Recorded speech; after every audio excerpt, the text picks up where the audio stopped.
هعمل لكم النهارده حبه كشري مصري روعه.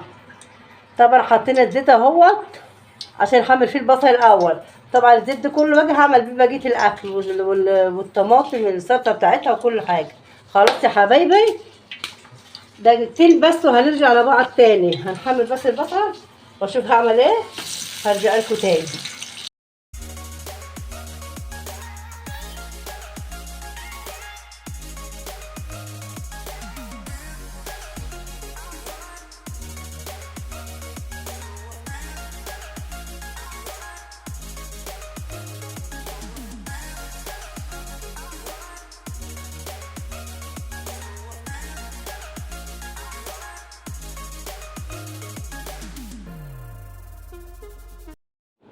حطينا الطماطم في الخلاط اهوت، ان شاء الله كده نضربها في الخلاط ونحطها نعمل بقى التخديعه بتاعه الكشري. دوت العدس اهوت، دي الحله مطرح البصل اللي نسيب فيها حبه بصل صغنطوطه كده، يعني مش هاخد كتير يعني. نشوحهم كده معانا.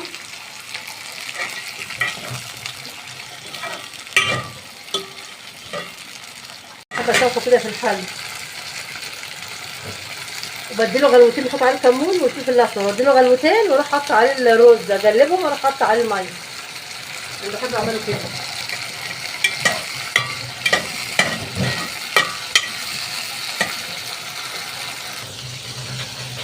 شوحت العدس بحط عليه ميه بس سنه بس كده يغلي، اروح حاطه عليه الرز. انا بعمله كده على طول يعني. لسه بقى احط التوابل،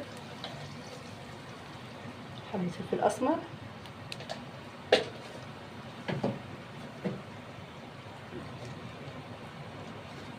حبه كمون،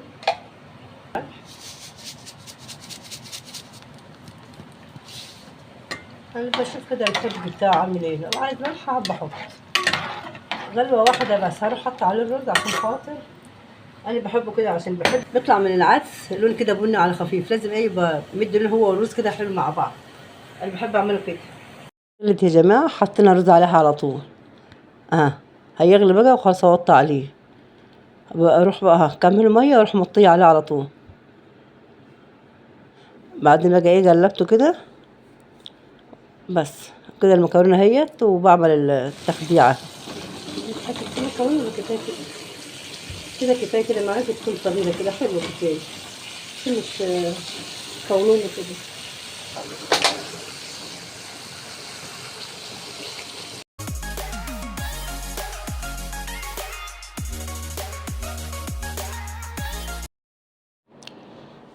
ديت بقى اللي حضرنا الصلصه اللي هنعملها للكشري اهيت، اللي هي معلقه الثوم وحطيت عليها الكزبره والكمون وطشيت عليها حبه الخل دول.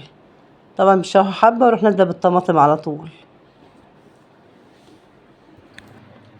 حطينا معلقتين زيت اهوت، هنعمل فيهم الدقه بتاعت اللي هي بالثوم، اللي بالخل والثوم اللي مش بعملها نيه، اللي بحب اعملها عشان بس البصل بس.